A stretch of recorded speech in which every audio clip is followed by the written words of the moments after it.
Hey, hey, welcome again to the seminar ENG 101 immersion. So we're gonna keep going with what happened last day, yesterday. So for today, we're gonna have someone really special, a friend of mine. He's an engineer, the engineer Alejandro Leal. He's gonna here with us. He's gonna give a little quick explanation about who he is and what he does. So let us go. Hi, Alejandro. Hey guys, my name is Alejandro Leal. It's nice to meet you all. Let me share my screen real quick.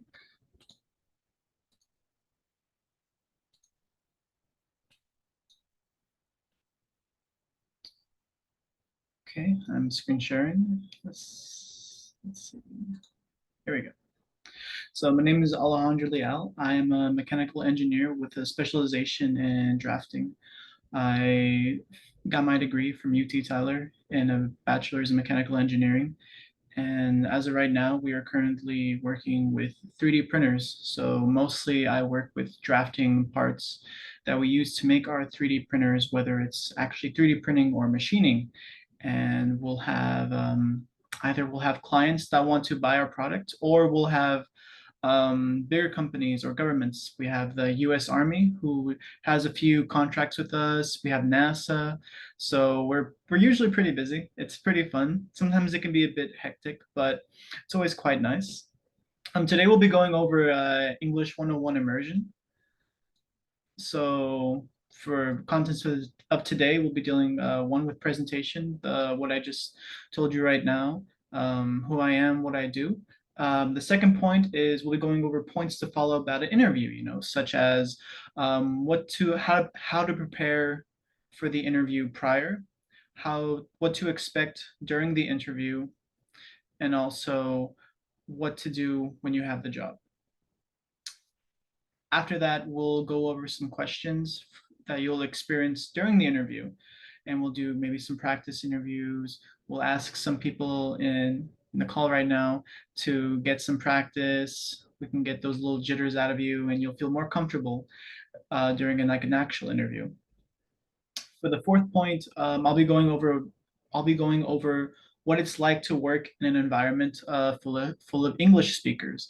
I'll be going over what it was like during my education with other people and how we communicated, and I'll be going over what it was like and what it's like in my job and how we communicate with each other, if there's any language barriers, or if we deal with clients who speak different languages or coworkers.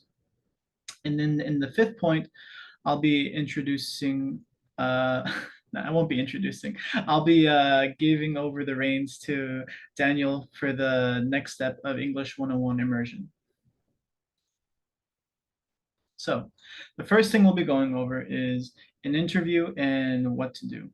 My bad. So the first thing that's always very important, no matter what, you must always be on time. Punctuality is everything. If you show up early, then you're on time.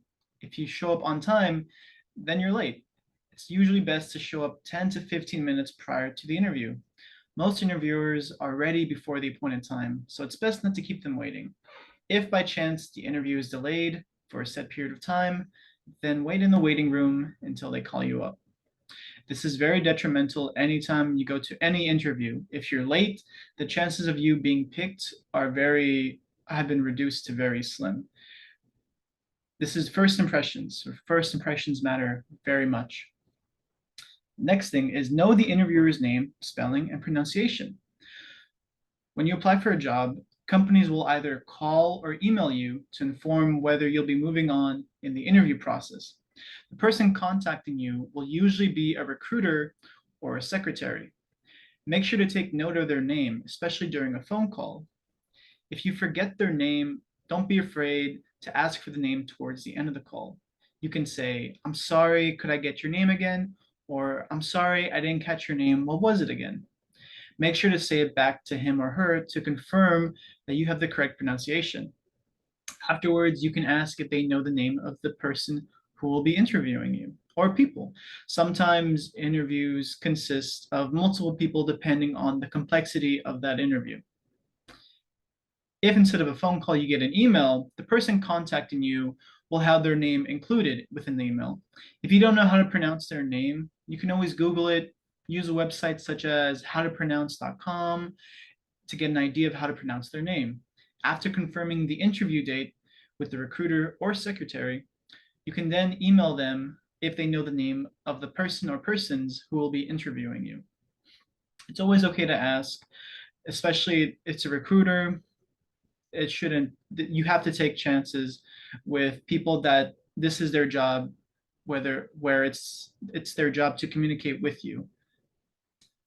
For the third point, have some questions of your own prepared in advance. Having questions shows that you are genuinely interested in the company. Even if you are very qualified, you click all the right dots, they want you. Most companies may not hire you because you lack the enthusiasm for what the company does. They like to see natural excitement within your eyes because they know those are the people who will enjoy what they do. The interviewer will usually say, "Do you have any questions for me?" towards the end of the interview. For that, make sure to ask at least 3 questions for them. Some questions you could ask are, what do you like best about working here? Usually the interviewer will definitely give you some really good points, if what they like about the environment, maybe it's a pay thing, maybe it's the travel. These are really good things to keep in mind, especially if you're going to be working there. Are you somebody who wants a really good, healthy environment? That can matter a lot in a work environment. The pay could be good, but if the environment is very negative or toxic or it drains your mental energy, sometimes the pay isn't worth it. You got to know if there's going to be any traveling. Are you someone who likes to stay home a lot, or are you okay with traveling? That varies from person to person. So that has to be your call. Now, another question you could ask is, how's the work environment? They'll be honest with you. They'll tell you whether it's more of a family or if it's very cut and dry. You go to work, you come home, you don't really communicate with other people. Definitely a good question to ask in this case. What is your version of an ideal employee? This is a way for you to see what the employer and the interviewer are looking for. You want to match that ideal employee. You want to try to be the best version of that employee. That way you can already get a head start. Another question you could ask is, what does the company expect of you within the first 2 weeks? This is a good idea of preparing for when you do get hired for the job. You want to make sure that you have an idea of what to expect. Maybe you want to study a bit more before you actually get hired. You don't want to feel like you're getting caught off guard. You want to feel prepared and you want to make a good first impression, especially those first couple of weeks. Another question you could ask are, what are some challenges you've seen in people in this role or on this team encounter? This will give you an idea of what you may encounter. These are problems you may expect. Maybe these aren't problems you would expect. It could be problems with certain skills you may not have, whether it's communication, whether it's with technology, or whether it's just other mechanical skills. And lastly, another one you could ask is, what is the career path for someone in this role look like? Excuse me.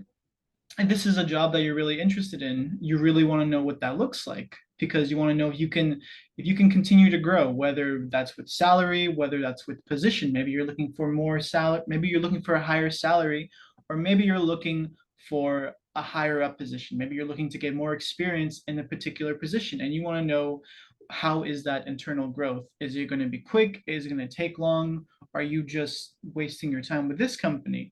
And if you are, maybe you don't like the answer that you hear, you could still work for this company for a set period of time while you apply for another company. You're gaining experience while you're already looking for another job. And people do that all the time. It's preferable.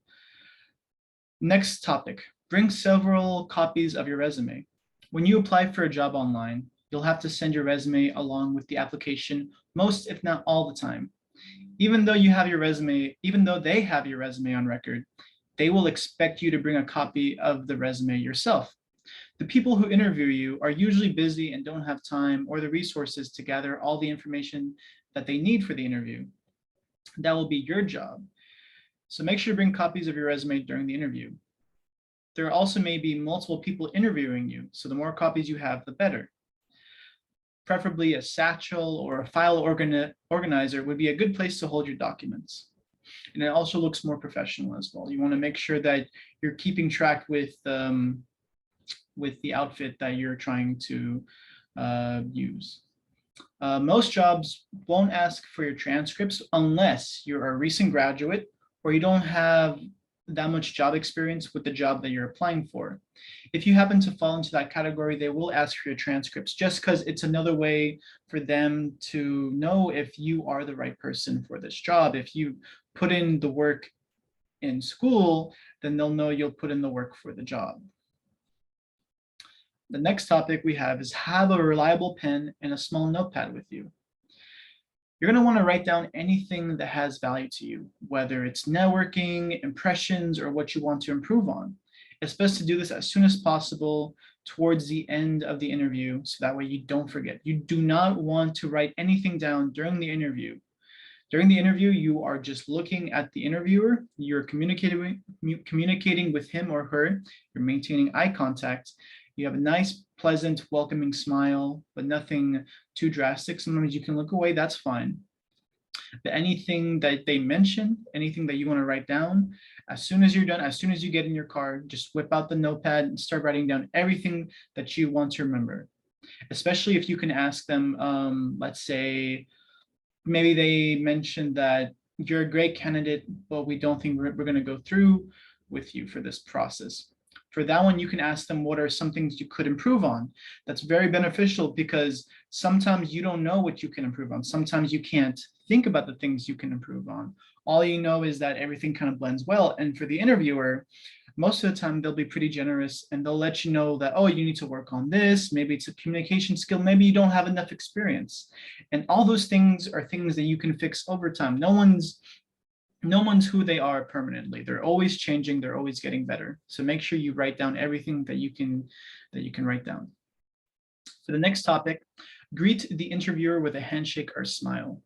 It's considered good manners to greet or when you say your farewells with a firm handshake and a smile as you're maintaining eye contact. It shows that you are confident. You don't want to appear timid. Instead, you want to appear competent and someone who is charismatic who will get the job done. If you can appear that way in the interview, then they know you'll appear that way when you're working. They want someone who will get the job done. They want someone who, when they communicate with other people, they'll be very charismatic. They know what to say. They know what to do. They won't be shy. They won't alienate themselves from other people. They will be able to communicate with all the coworkers and potential clients. Lastly, expect to spend some time developing rapport. During the interview, you'll let the interviewer lead. When they ask you questions, try your best to answer them to the best of your abilities. Sometimes there will be moments where you can ask questions. This will usually be when they're showing you something from their company or if they ask you any questions. Usually, it will be moments where they'll be asking you questions, and as you reply, you can make a quick comment. But it has to be, you cannot interrupt the interviewer. You have to wait for a moment where it's right. Otherwise, you'll be seen as someone who is rude and someone that doesn't respect the interviewer. As we continue along, the next point will be, don't be embarrassed if you're nervous. As you gain experience, you'll become more at ease with the interview process. Everyone's still learning. No one is going to expect you to be an expert in your field, especially if you just got your degree. Oh, my bad. Sorry about that. Especially if you just got your degree, you can't learn if you don't make mistakes. So don't be afraid to fall. The only situations where you have to be an expert in your field is if you're going for a senior role. At that moment, you're getting paid what you're doing. You're getting paid for knowing a lot about the information that you need. You're getting paid for being specialized in that field. So at that moment, You have to know a lot of what you're going to do, but until then, it's okay to fail. It's okay to learn. It's okay to keep learning. For the next point, we have focus. You have to show that you're interested in the topic that the interviewer is talking to you about. Relate how your skills can benefit the company. Your job is to advertise yourself to the company and correlate your skills to their desired tasks. Don't be apologetic for something that you know nothing about. Instead, say that that's something you'll learn along the way. You may be thinking that it's difficult or that it seems impossible, but don't let the interviewer know what you're thinking. You must always maintain yourself and come off as someone that's competent or proactive. Tell the truth. It's imperative that you remain honest during an interview. You're making a first impression on the interviewer. If he or she catches you lying, then there's no reason for him to trust you. There's no reason for them to believe anything that you say. Now, if you lie or exaggerate and they don't catch you, now you'll have to worry about not getting caught. You'll be stressing about the whole situation, especially when you have to back up your claims. So if you want to avoid the stress, if you want to avoid everything, just be honest. If you don't know what you need to know, then work on those skills. Get certified, get educated. Even if it's not on paper, just practice the skills, get better so that way when you explain it in the interview, you'll feel confident. And that's what the interviewer wants to see. They want to see that confidence in you. The next one will be listen carefully to the interviewer. Try to focus on what the interviewer is saying. If you didn't understand the question, then ask for clarification. Make sure when you answer the interviewer's question, you give a short and precise answer instead of dragging your answers. You don't want to take too long. You want to make it nice and sweet. Never slight a teacher, friend, employer, or your university. When it comes to jobs, networking is a very powerful tool. In most places, it's not who you know, it's not what you know, but it's who you know. And this applies wherever you go. You'll meet some people you'll meet some people who are just disrespectful, and you don't have to be friends with them, but don't stoop to their level. While they are giving themselves a bad name, you must remain as the person who has handled the situation like an adult. Always be the better person. Your future could be affected by that. And there are moments where you will have to swallow your pride.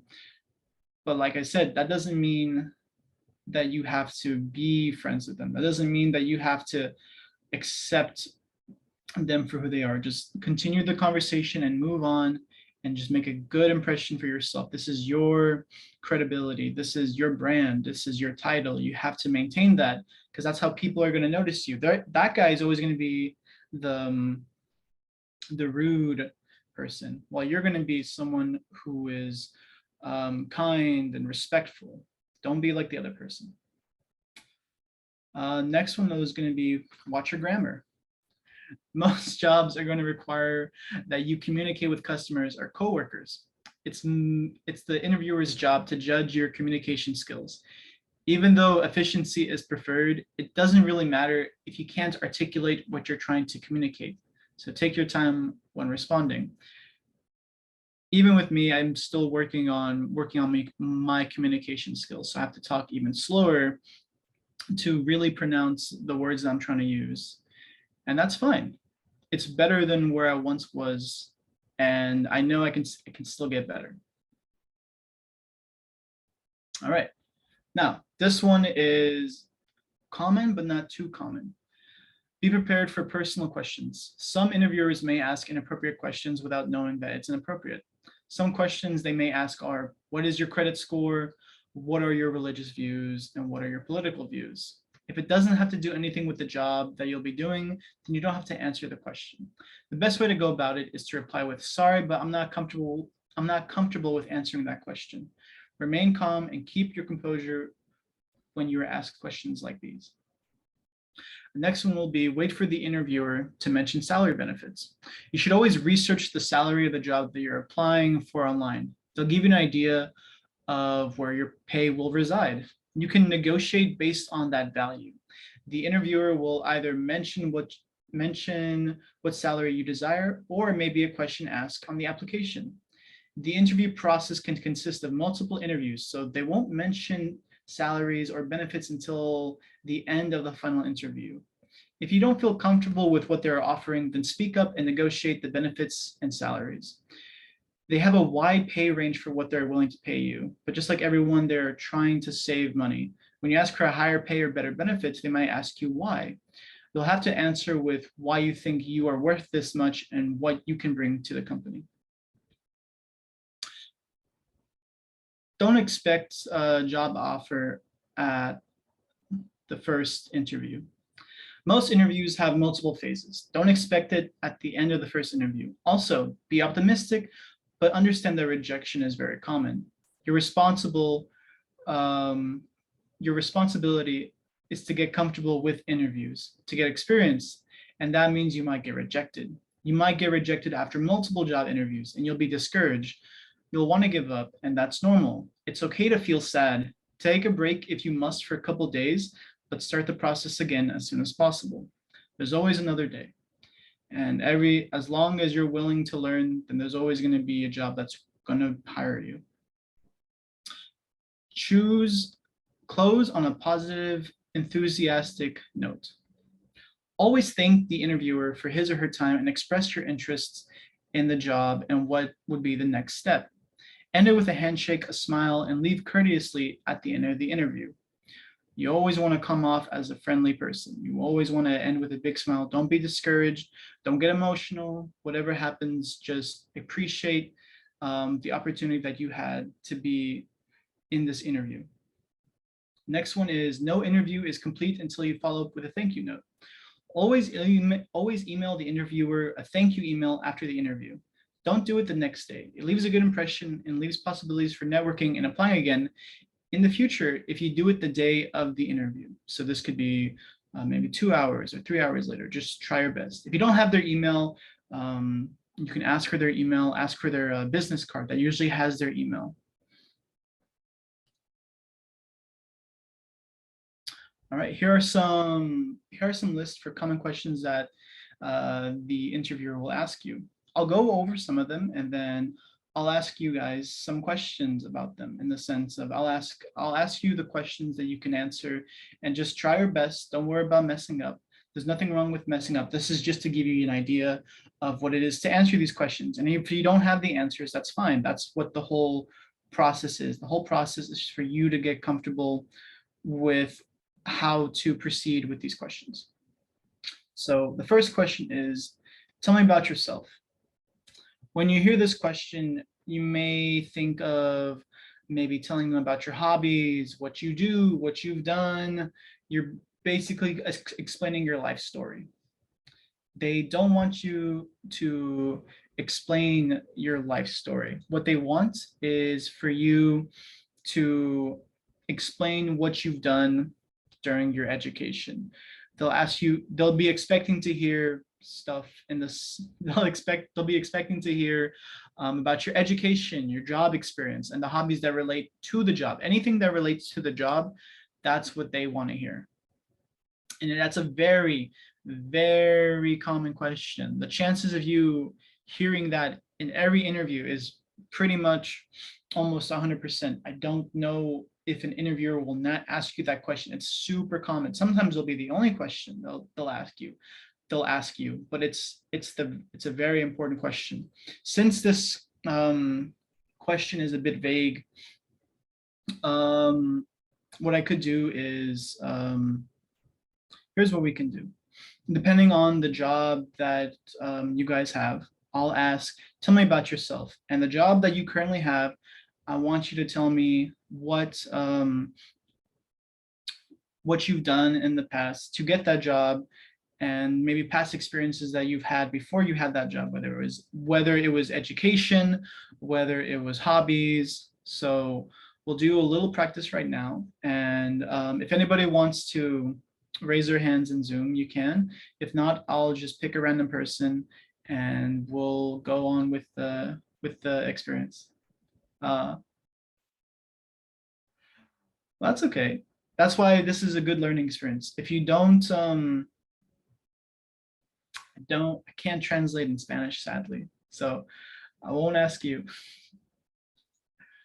But does anybody else want to participate for this question? Let's see.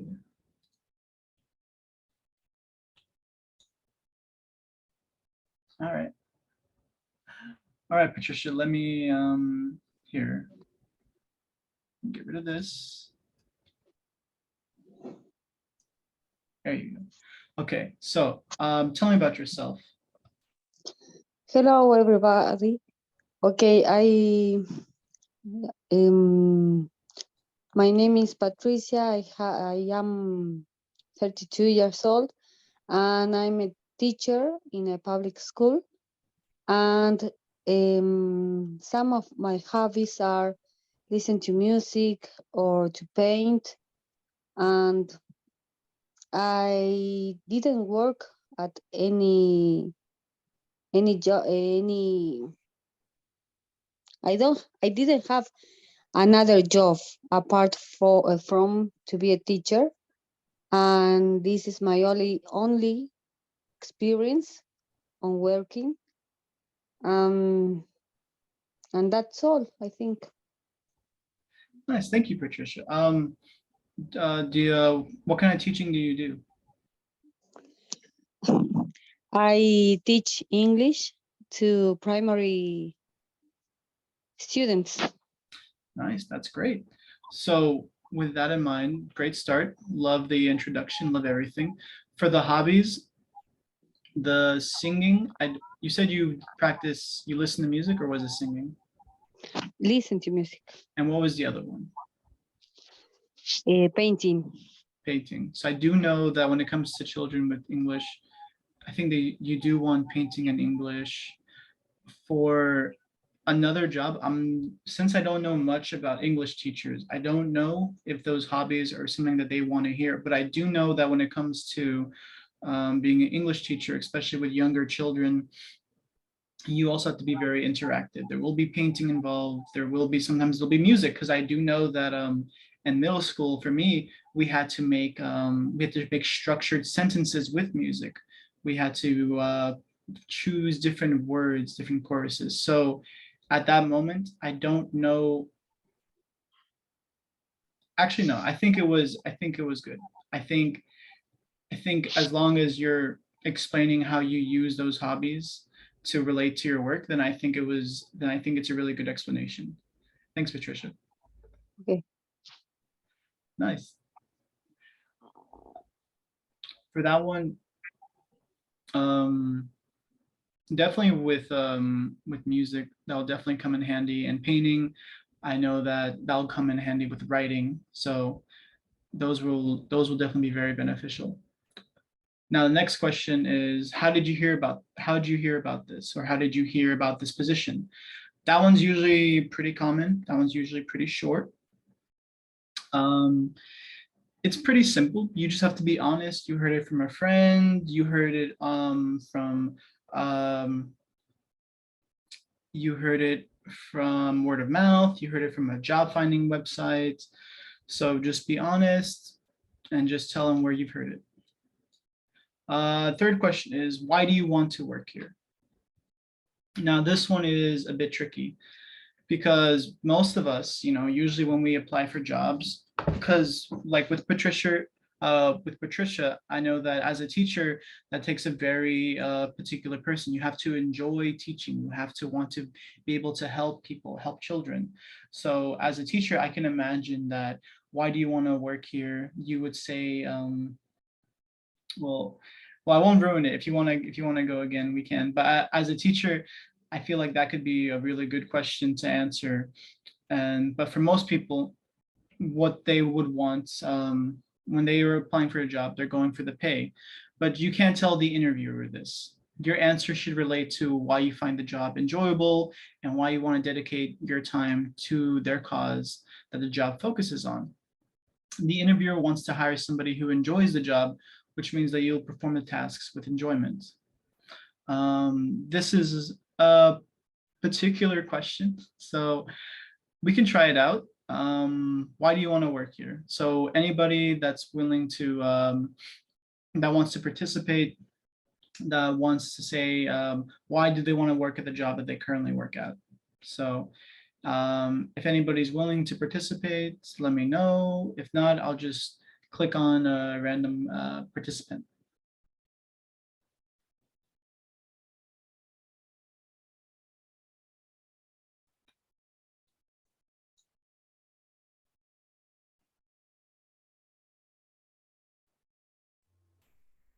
Hi, Alejandro.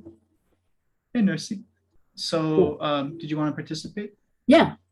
All right. Well, So, right. Sorry. no, sorry. Continue, please. So just for the job that you currently have, or for the job that you're going to apply for, just explain why you enjoy working at that job, or for a job that you don't have, why do you want to work at that job? Okay, I want this job because I think that company offer me to increase all my qualities in my area, and I know this company have a different succursals, sorry, different locations around the world. For that reason, I think I can travel to different places and teach the people how I know about customer relationship. For me, it's that important this, and that is why I can give to the company all my experience or about all 15 years in customer service. Nice, that's great. Definitely, companies really want to hear that you're willing to travel. Most people don't like traveling, so that's always a good point. I love it. I wish I could get into it, but I just can't right now. But I do appreciate traveling. I love it.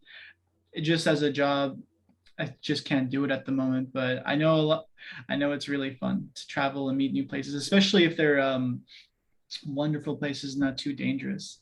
And good job on explaining that what you love about customer service. They want, usually for customer service, people want people. Not bad, my bad.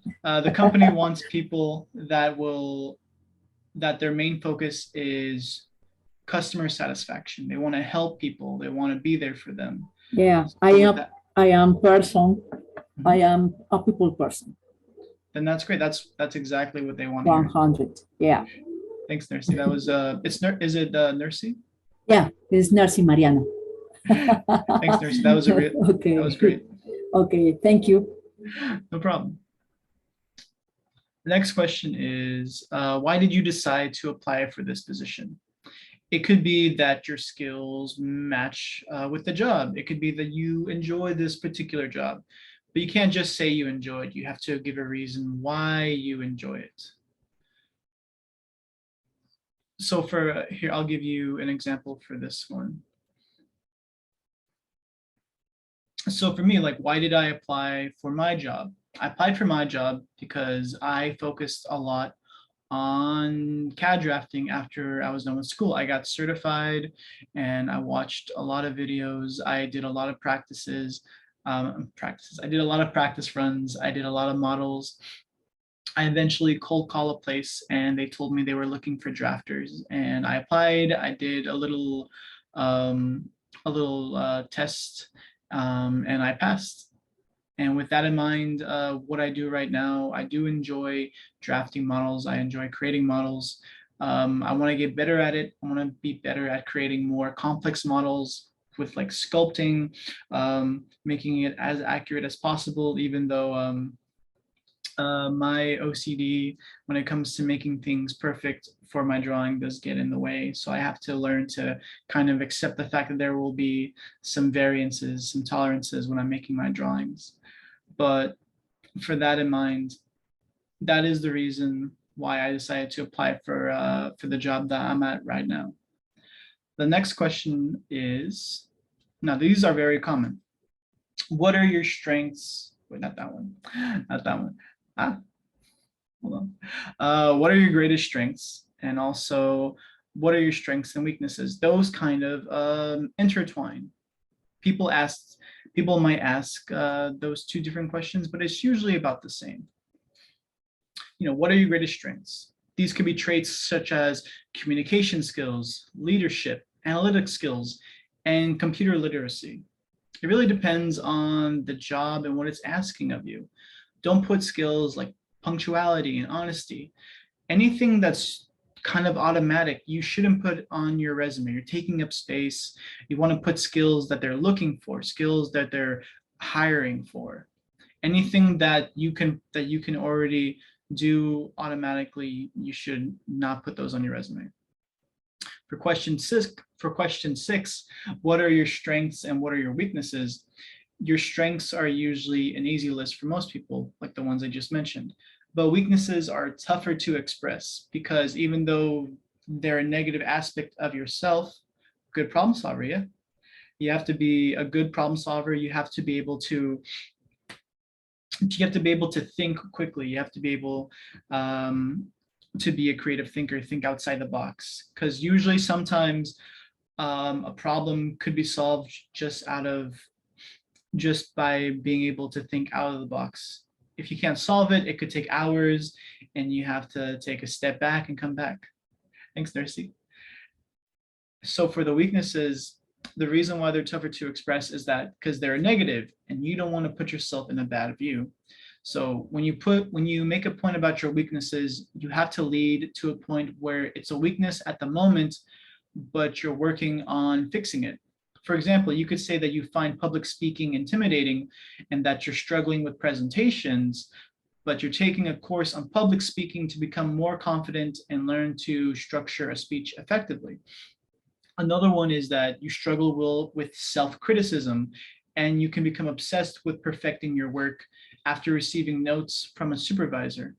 While you appreciate the guidance, you think you can learn to be less harsh on yourself. The trick is to always end your weakness with how you're working on them. Some weaknesses that I can list right now are self-criticism, shyness, hyperactive. Well, hyperactive varies because hyperactive could also be good and bad. You could be hyperactive as in you get a lot of stuff done, but you could be hyperactive as in you fidget a lot, so you don't get a lot of work done. So it could be either or.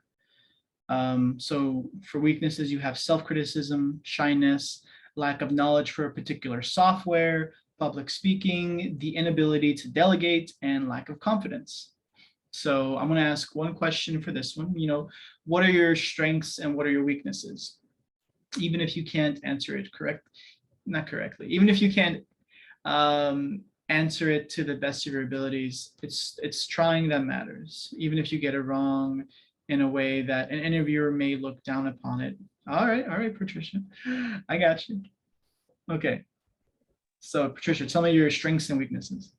Yes, my strength is that I have a good relationship with kids and children, and I really love English language. I have been learning this for 7 years in a private institute, but my weaknesses is that I have to practice more the speaking because in my own language I have many struggles too. Nice, that was great, Patricia. But I'm really good at grammar in English, and I understand this language, and I can teach it. But speaking is my problem. Nice, that was great. Good on the strengths. You mentioned that you're great with kids, you're great with teaching English, you love teaching it, you love helping kids. With weaknesses, you said that you struggle with speaking it sometimes, which is completely understandable. And kudos for you for studying it for 7 years. I know that's a long time, and I need to spend that time on learning other languages myself.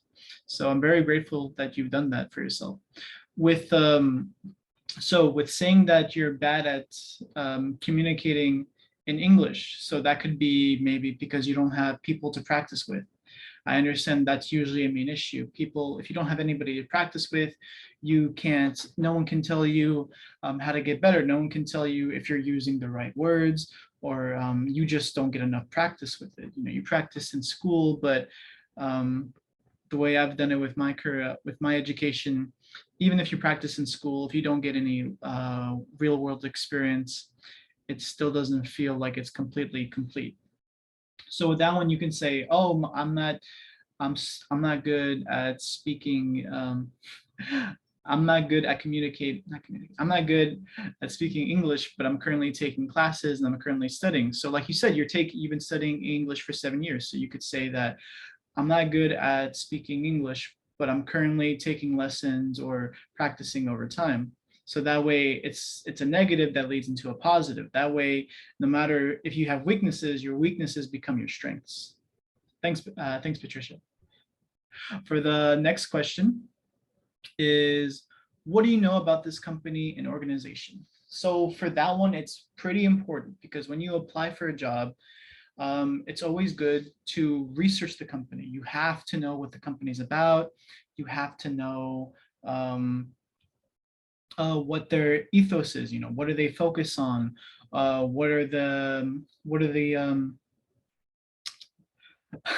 are the things that they provide? You know, do they work on like piping? Do they work on education? Do they work on, let's say, solar panels? You have to know as much as you can, so that way you can explain to them, you know, like what interests you, or if you have any questions about the company or the organization, if you have, if you're curious about where they're going to go next, you know, how are they advancing? So you always have to be up to date with the company. It shows that you're interested in them and you're not just out to, you're not just out there just for the pay, because everybody's out there for the pay. So you have to stand out. You have to be different from the other people. The next question is, why should we hire you?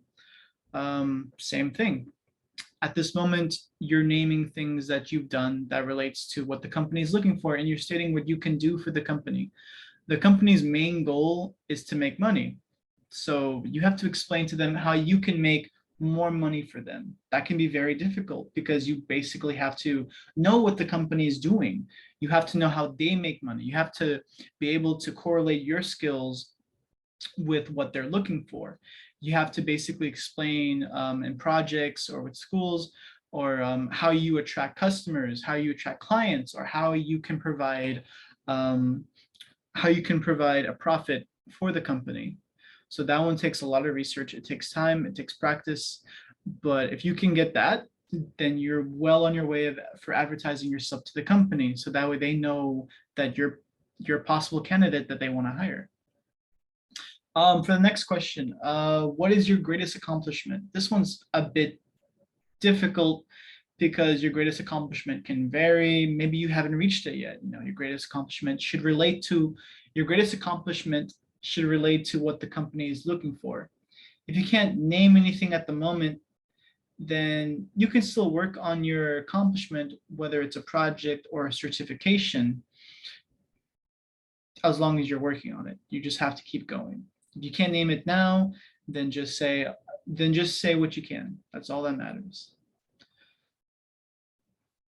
So let's see. I'm going to ask a question for why should we hire you? It's a very difficult question. And I know it's not something that people may want to answer, but let's give it a shot.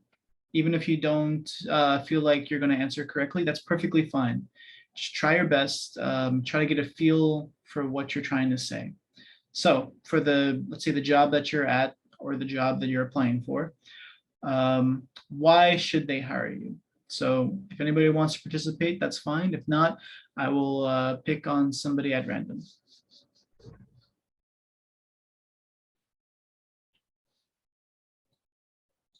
Okay.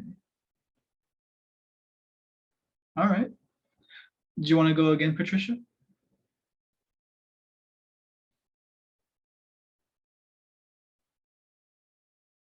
Oh no, it's just comment, my bad. Yes, so hardworking person. So that's great. It's a good start, but you need to be more thorough. So when they explain why they want to hire you, anybody can say they're hardworking. So you'll have to back it up with like things that you've done in the past, and things that you're currently working on. You have to kind of give reason, I'm good at this because of this.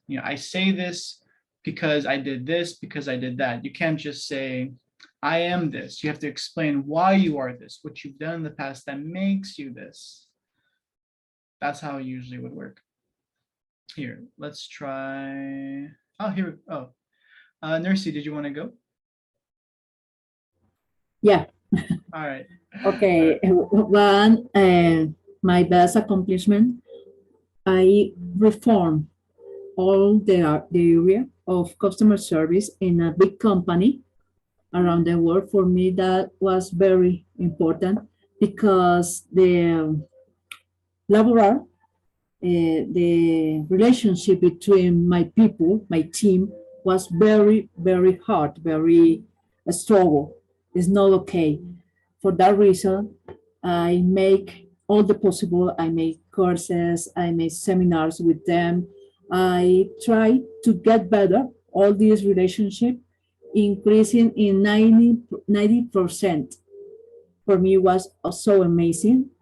Inclusive the president of the company congratulated me for all the effort I made in that area in that moment. Nice. That's a really good accomplishment. That actually, I don't know how I would change that. I think if someone were to ask you that question, I think that answer fits in perfectly. It's a really good accomplishment. I congratulate you for that. That must have been really tough. No, it's not easy. It's not Oh, easy when people are very stubborn. yeah. When people don't want to change. When people put a lot of walls in your project, Mhm. but the final result was very amazing. I feel so proud about it. Nice. And you should. That if the fact that it was hard means that it took a lot of effort, and to finally reap the rewards for that is a good feeling that you should enjoy. Yeah, thanks. Thank you, Nursey. So for the accomplishment, that was a great answer. For why should we hire you? I think that's still going to be a lot more work. Maybe it's not a good question to ask. Thank you for God, I'm sorry, I'm stumbling over my words. Thank you, Patricia, for saying that you are a hardworking person. That's the good first step into where you want to go with that answer. If you're a hardworking person, you'll have to elaborate why you are hardworking, what you've done, the things that make you a hardworking person. You have to give examples. That way they know why you are hardworking. See Francisco. Oh, I didn't see Francisco. I'm sorry, Francisco. Sorry, I'm looking at the chat here. Do you want to go? Yes, good afternoon or good night, everybody. So I would like to share my experience. I am a chemical engineer for a 3M company, an international factory. So in that case, I would like to share my best accomplishment here in that company. When we try to certificate for a plant for automotive process, we had a lot of problems because we don't understand the special requirements for that customers. So I believe that the best accomplishment that we had in that moment is to share all the people and to invite all the people that we have a great team in the company to gain this certification. So I believe it is the best that we have because that goal give us the opportunity to have more customers, more products, and more sales. Thank you. Thank you, Francisco. That was really good. definitely accomplishments that relate to how it affects sales, customers is always great. It's always something that you want to put out there, because then the other company that you're applying for will relate to that. They want to know that how you've affected the previous company, so they will know how you're going to affect their company. Thank you. I'm really proud for your accomplishment. I appreciate all the work you've done. And thank you, Nursey, for telling me about Francisco. I'm not looking at the participants as I should. I have to look at all the hands. So thank you very much for that. For the next question, let's see, where are we? Oh, here we go. What are your salary requirements? This one will vary depending on if you've researched the salary. You should always research the salary when you're applying for jobs. It gives you an idea of where your salary will lie. When you're applying for them, I would recommend choosing a salary either in the middle of the pay range or a bit above the average. You definitely want to go a bit above the average depending on how confident you feel. If you lower yourself, if you lower your pay range, you're basically saying that you're not worth at least medium. You're not average. You're saying you're below average, which they won't mind. They'll still pay you. But maybe some companies, when you put yourself at a lower pay average, they'll think that you don't know how to do the job well enough, so they won't even consider you.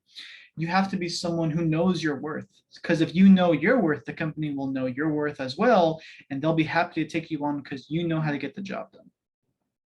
Now, next question we have is, do you have any questions for us? This kind of leads back to what I said earlier, such as, what do you like best about working here? How's the work environment? What is your version of an ideal employee? What does the company expect of me within the first 2 weeks? And what are some challenges you've seen people in this role or on this team encounter? And what is the career path for someone in this role look like? These are all questions that you should kind of have an idea to ask towards the end of the interview. You don't always want to have questions for them, depending on how their company is. Number 12, what are you looking for in a new position? So this one depends on the title at that company. For example, since I have a degree in mechanical engineering, and even though my education consisted of learning heat transfer, wait, hold on. Oh, right, no, my bad, I messed up. What are you looking for in a new position? I kind of messed that up. What I meant to say is, it depends on the company that you're applying for. It depends on what do you want to improve, what skills you want to develop, where do you want to go, what do you want to experience at this new job. With that in mind, they definitely want to know like why you want to apply for that job. You know, they want to know more about you, how you want to grow, and how you want to grow within the company. Because some jobs, depending on how they are, they'll pay for that. They'll pay you to take classes, they'll pay you to get certified, because you getting better at the job also benefits them as well. So you're both giving back to each other. It's a really good way to develop a good relationship with your company. 13, are you considering other positions in other companies? This one's tricky, because you can. I think it's good to say yes, because that leads to them to think that, oh, there's some competition that they have to compare with. They have to see if you are considering working at this other company, because now they have to think about, I really want this. I really want to hire this person as my employee. Maybe I have to increase the pay. Maybe I have to make the benefits better. So it's always good to be honest. It's always good to say that you're applying to other companies, that what you're looking for in that field, and how you want to get better. For question number 13, not 13. Question number 14, what is your professional achievement you're most proud of? This one kind of goes into your greatest accomplishment, because the greatest accomplishment could be outside of work. It could be a hobby, it could be something that you did volunteer-wise. But for professional achievement, it's more of like what you've done in your job or what you've done in like organizations. So that's how those would differ. for question 15, what kind of working environment do you work best in? So it depends on if you're a people person, if you're someone who likes to be secluded in the office, if you're someone who likes to do remote work. So it really depends on your working style. You know, how would you become a better employee? You know, what's the best environment for you? So I think for that question, let's see if anybody's willing to answer. You know, what kind of working environment do you work best in? So if anybody wants to participate, I'm going to be looking at the participants now. If anybody wants to raise their hand, I'm not going to miss it this time. Let me know whoever wants to. If not, I will call on somebody and see what they say.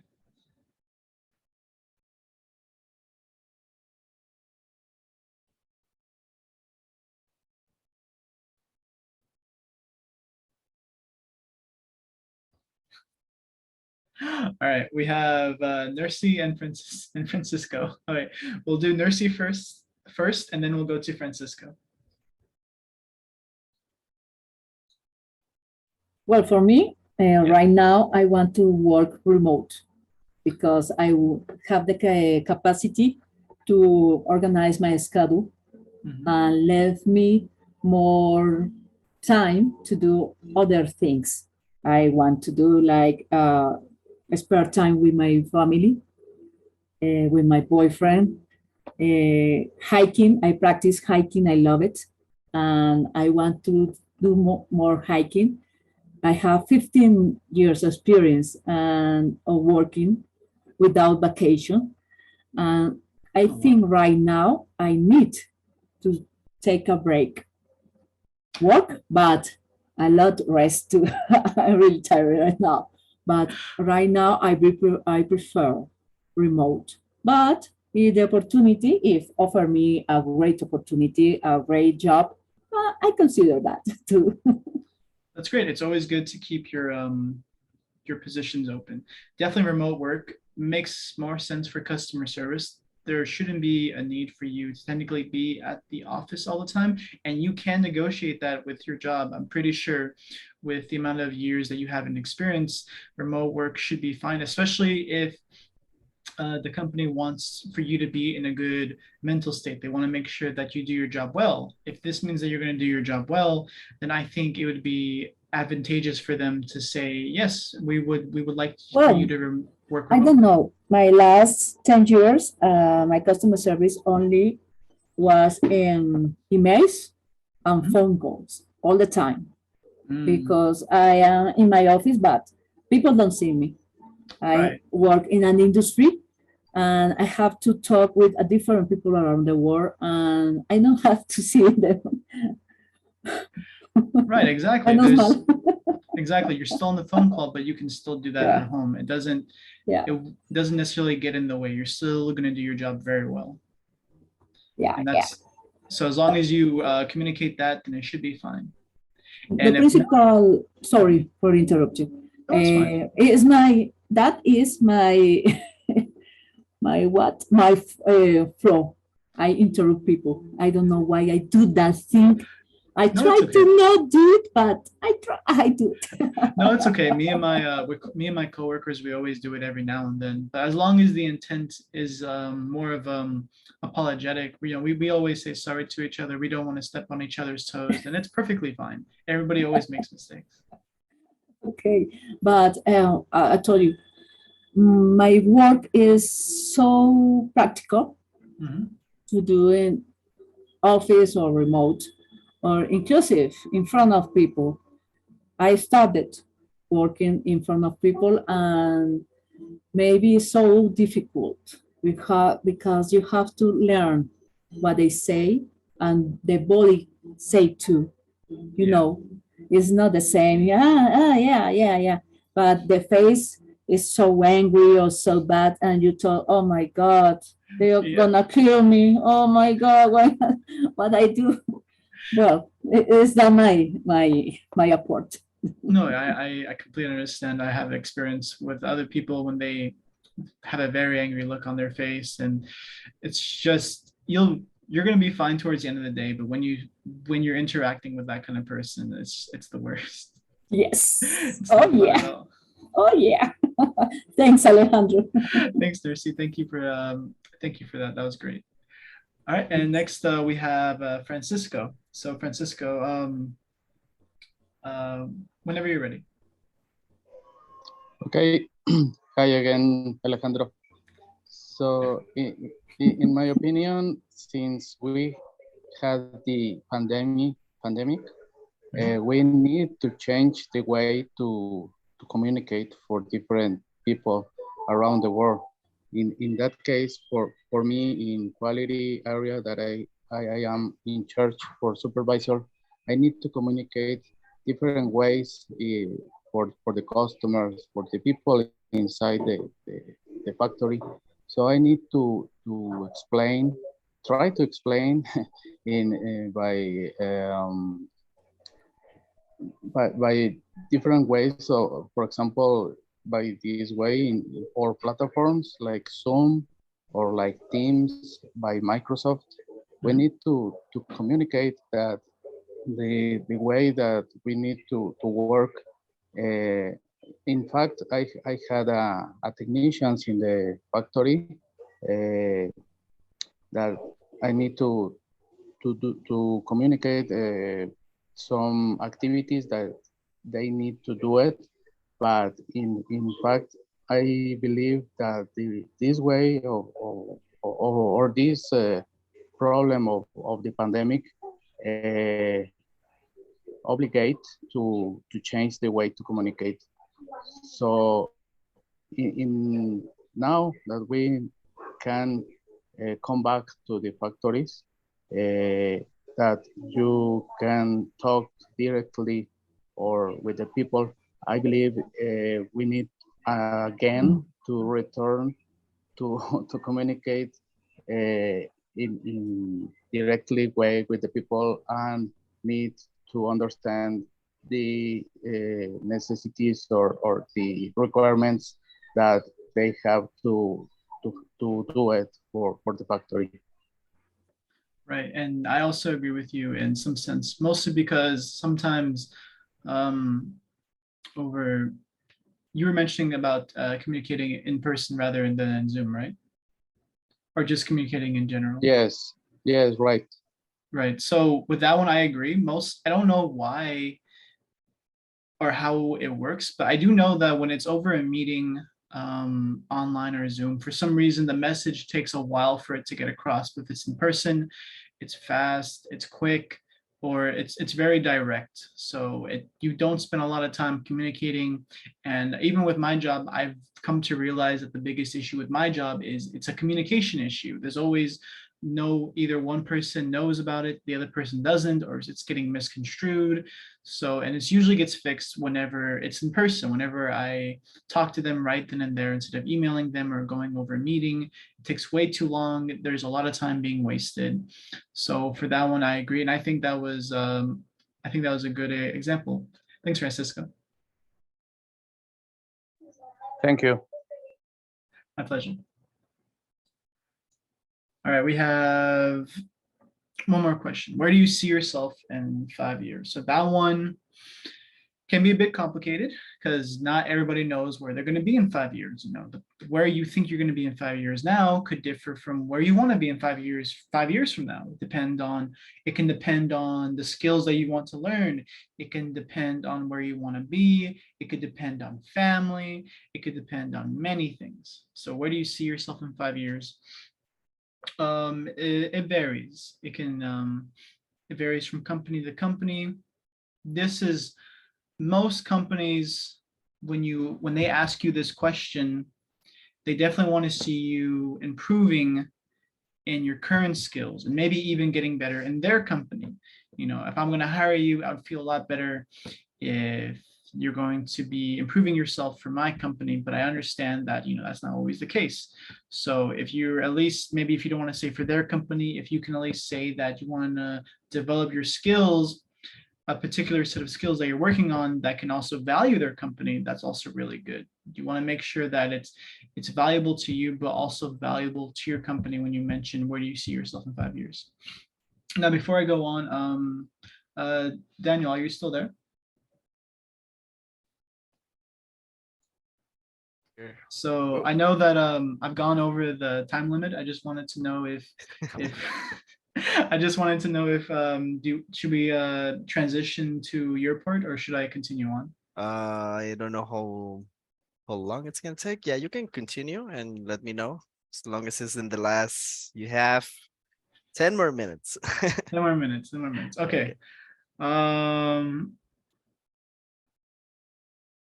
Okay, so I have 10 more minutes. Let's see, we have 2 more slides.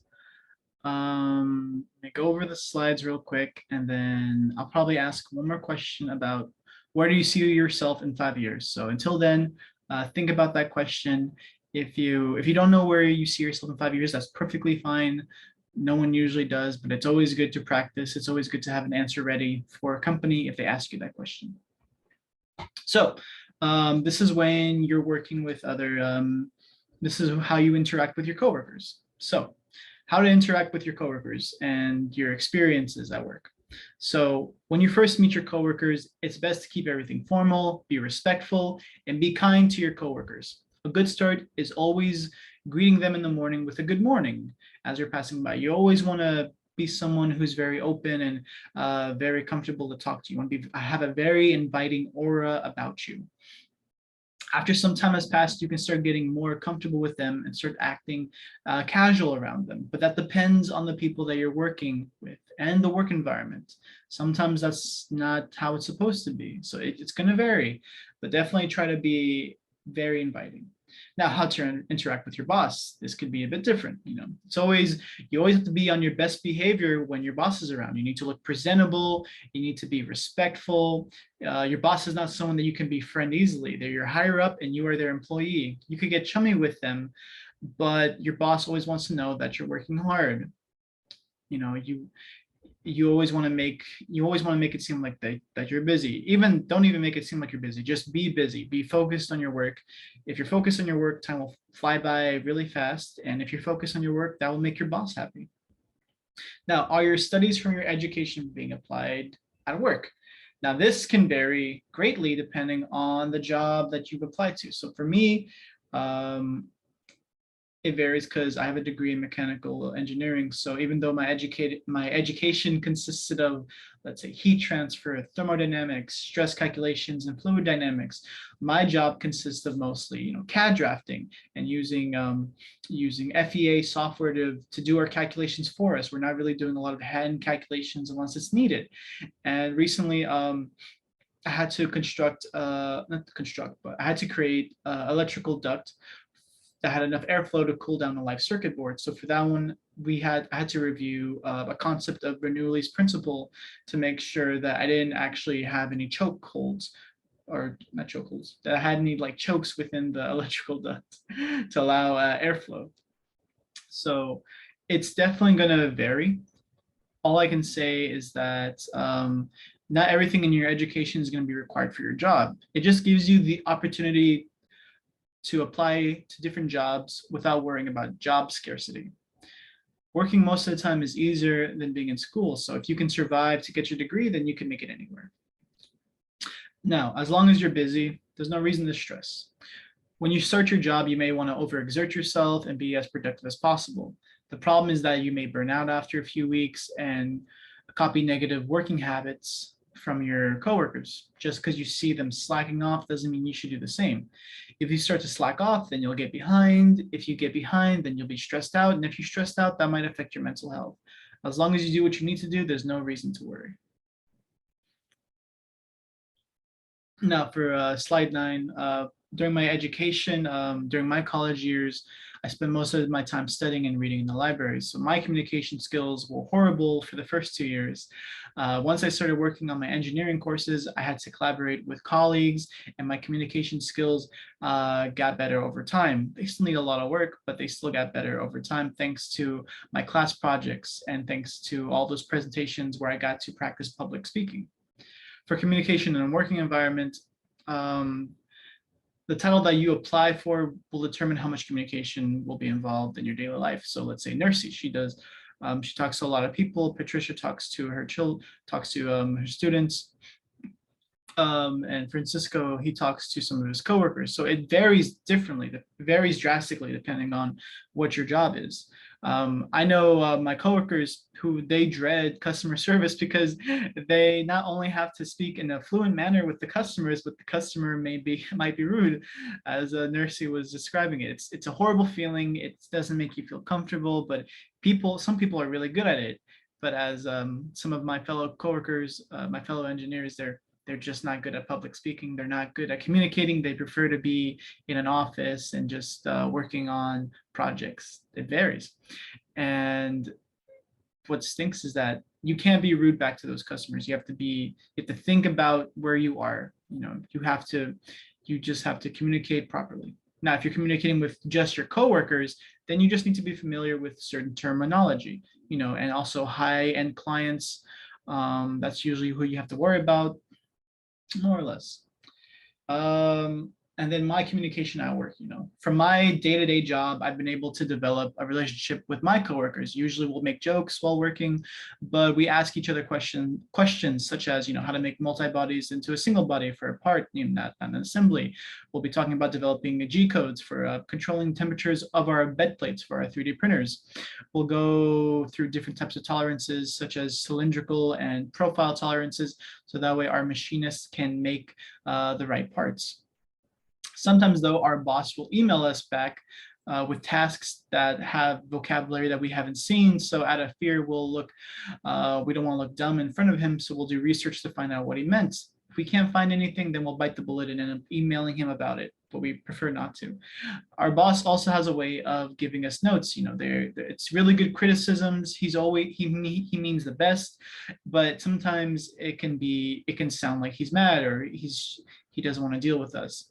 And they're very helpful, but it just sounds like he's mad with us, which can stress us out sometimes.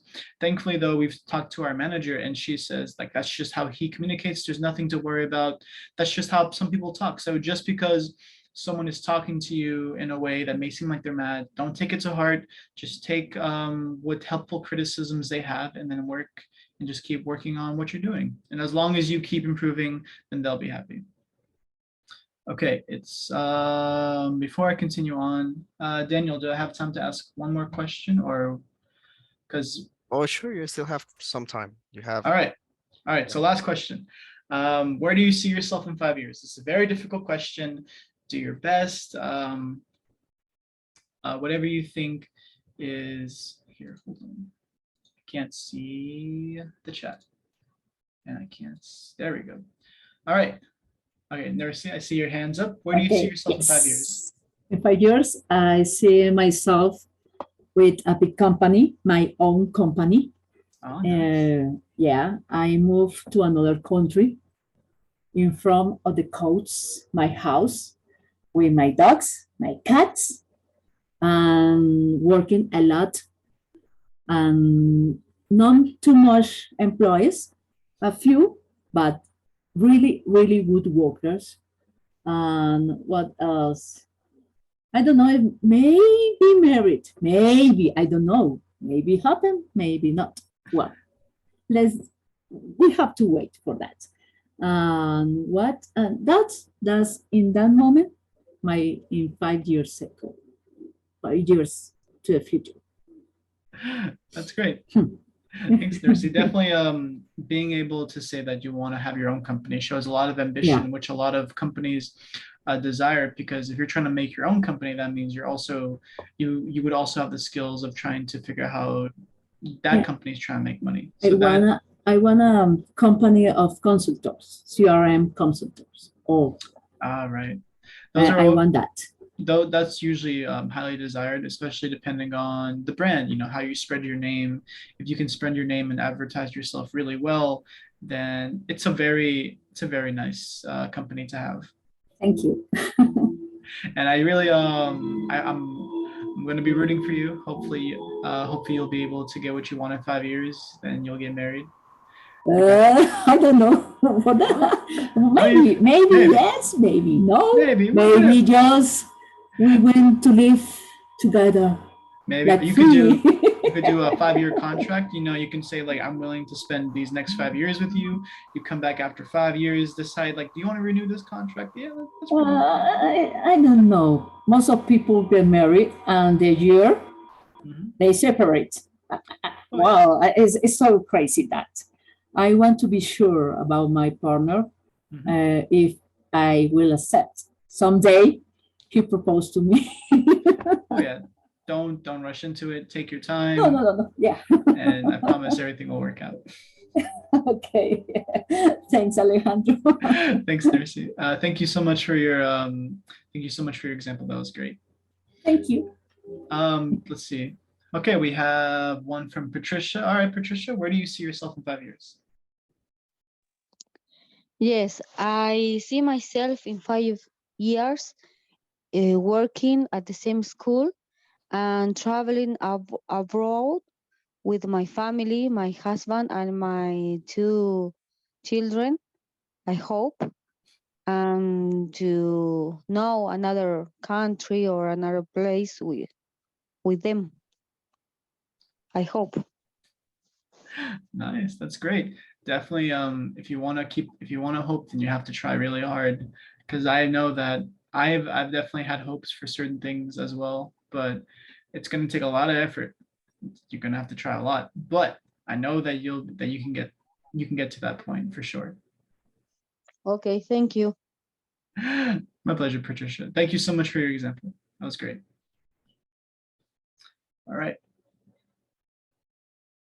All right, we don't seem to have any other volunteers, so I will pass the reins to Daniel. Thank you so much for your patience. Hey, I'll thank move- you very much, Alejandro. I appreciate it, your participation and your help, and how comfy the guys seem with you. So that's perfect. So we're gonna continue with this, and I'm glad to see that all of you actually participating were really active. Like we weren't too many. There were a couple people, but probably they have some issues or something happening. So let's proceed with this. We still have around 40 minutes, but we're just gonna try to finish the fastest we can. So all people from Argentina can go and rest because they are actually pretty late. So gonna start by sharing this. Give me one moment. Here it goes. Okay. So for today, this is the last day of our seminar. So I will be happy if you actually enjoy everything. Remember to check it out for all the materials that we have online for you guys and the recording too there. If you didn't finish your tests too, you can check it online too. So here goes with the thing, the glossaries. The glossaries that some people will, they asked me before what happened with them. Well, yesterday, or let's say this morning, we sent 2 of them. We sent the one from hotellery and the one in restaurantry, okay? So they will be sent via email. So if you already got them, it will be perfect. And also you can find them in the recording webpage. Okay, don't forget about that. It's just to give you all the heads up and information that we have. And talking about the certificate of appreciation. I know a lot of you guys don't know what's gonna be, how it's gonna look. Well, it's gonna look kind of like this. Obviously, this one is used a matchup, so it's not the real one. It's gonna look close to this one. It will be handed to you in 5 days after the seminar. Okay, it's gonna be after 5 days. So it's gonna be Friday that you're gonna get this one in your possession. Okay, that sounds good for you guys. Like somebody can type and say like, yeah, that sounds awesome, or like, oh, I was thinking it was gonna be faster. Remember that we want to hear about you guys. Okay, and just a quick information that I just need to inform you guys is that we having some issues with the WhatsApp number, so we cannot reply your messages right now. So it's gonna take around 24 hours so we can get back our WhatsApp number. But hopefully we can help you via email or through Telegram. You can even text me as a direct message through Telegram. It will be nice. Okay.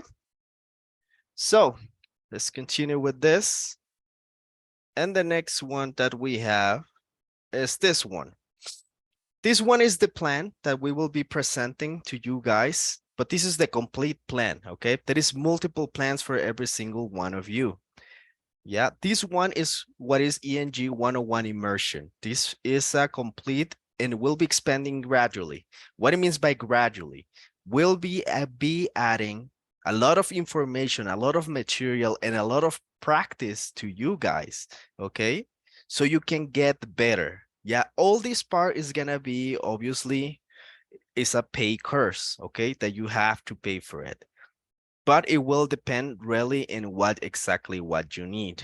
So for that one, we will be handing to you special meetings face to face, okay, person to person. If you want to take it, we're gonna be uh, calculating and checking all the information and what you have of your tasks, what we can do, if we can follow this plan or if we need to change it.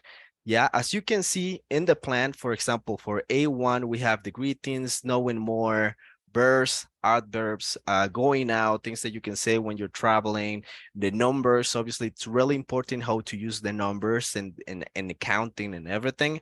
Everyday things that you can use, like naming things, talking properly, and pronunciation, which matters a lot in any language, okay? For A2, we have what is plans, any plans that you have for the future, descripting things, okay? Comparing events, when you go into special events also, we're gonna have some conversations out of it so you can get ready for it, okay? We have one for studying, one for the present, what it means mostly using timing. Yeah, what is how to use properly present, past, and future. Okay, prepositions, and obviously time, the use of the time, how it change. Okay, for A2. Obviously, all this is going to be expanding a lot more. It's not just simple that, it goes really, really deep. Some of them are really hard to keep up, but it's exactly why we're doing this, is so you can guys get better super fast and you keep practicing. So you can live your life in English completely and you can evolve. Okay. So the next one that we go is B2, which is going to be discussions, which is going to have a complete discussion with someone talking about the future. Okay. We're going to be also focusing on what is the phone calls. Yeah, really is really important to know how to answer a phone call, how to act in a phone call. Sports, gaming really important right now. I feel like a lot of people, it's been using his time online too. Passions, what is mostly about pastimes, okay? What are your hobbies, stuff like that. So you know you can have a big raw vocabulary about it, okay? Also the writing part starts in B2, especially because a lot of people want to write essays, they want to write poetry, literature, everything really specific. So we're gonna start writing in B1, okay? What's gonna be long tests, reading, stuff like that, okay? Talking about food from different countries, not only the ones that we know. Obviously, we're gonna have the conditional, the use of conditional. We always use it in English a lot. So it will be good if we know how to use it properly. Speech, yeah, like our friend here, Alejandro, was mentioning, public speech is really important in any kind of job and any kind of lifestyle, okay? Expressions normally used for English. We're gonna be obviously using it there too. Sorry. We're gonna continue with the fluency. This is a practice of fluency, how to speak, how to choose your work. The word choice is really important. Conversations, which is a step further with discussions, okay? We gotta go with narrative, which is more about lecture and comprehension, okay? We're gonna go with vocabulary. We're gonna expand our vocabulary longer, obviously, that we need. We're gonna go to conflict, which is problem solving. Okay. We're gonna go later on with letters, working and writing again. Later on, poetry, literature, and reading. Okay. The proper pronunciation while reading, because sometimes we have those issues going there. So we're gonna focus on all that. And obviously, the last one is the most complicated one that we have is C1. C1, the advanced level, obviously, is going to be mostly about communication, okay? The repetition, how you don't need to repeat yourself using different kind of vocabulary for it. We're going to go also for generalizations. We're going to go for job searching and everything that is around. Navigation, what is walking around our future, how to make a plan of life or a lifetime plan also. We're going to be working on that. We're going to be working also in a professional level, documents, the difference in generations, because wording and ways to use some, we can say some words, they change with generations. They don't stay the same. They don't mean the same, okay? We're going to go again to fluency. That is really required here because we're going to go harder than in the previous level, okay? And traveling, obviously, and resolution, which is going to be literally like a test used to see how far you can go. And you can retake your test and you can apply for a certification, or you can go any further if you want. If you need help to look for a job overseas, this is going to be the chance to do it. We're going to start implementing a lot of stuff to help you out to reach your goals, to help you out to understand English, to live in English, and to change your life. Okay. So I hope this is good enough for you guys, that you actually like the seminar. This is what we are offering here to help you out. So the only thing that I can say is thank you very much for participating, and thank you very much for joining us tonight. And I hope you see you. I will be messaging you today or tomorrow to start doing some appointments, okay? The appointments to check it out exactly. Let me check if I found it. It's not here. Okay. Sorry. So we're gonna start doing some meetings, okay, face to face. So I just gonna ask you like when you have time and everything, and we're gonna talk. First thing is gonna be about the tests that you did. Yeah, you're gonna show me your results. We're gonna talk about that, and we're gonna make a plan specialized for you guys. Okay, the courses, they will be starting in 2 weeks from here. But during the meetings, I will explain you further how they're gonna work and what kind of courses we have. This is gonna be really specialized. Okay, so don't forget that, guys. So don't forget to send me a message in Telegram. If it's private, better, so we can count the people who is here so they can get the certificate, okay? So if that's no more, so we can say thank you very much and have a good night, guys. And thank you very much, Alejandro, for participating. We will be seeing each other. The course, we're gonna be talking about them directly with you guys in the meetings. But the price for a groupal session is gonna be 3,000 pesos. It's not gonna be that expensive. We're trying to make it the cheapest we can, so you can have the better education. But it's better if we talk first about the plan that you need, because then exactly we know what are your needs for it. Like, we don't want to just give you anything and, you know, tell you like, oh, you can start from zero again and learn again. It's gonna be just a repetition of what you did with previous courses, and that's what we don't want. We want that you actually learn and that you actually evolve, okay? That you change, that you see a change in your level of English, because that's the point of this. It's not just, you know, keep repeating and repeating and repeating like a cycle. That's not what we're looking for, okay? So Are we clear about that, or you have any other questions? Like I say, for talking more about prices and stuff, we're gonna do it in private so everyone will have the opportunity. Okay.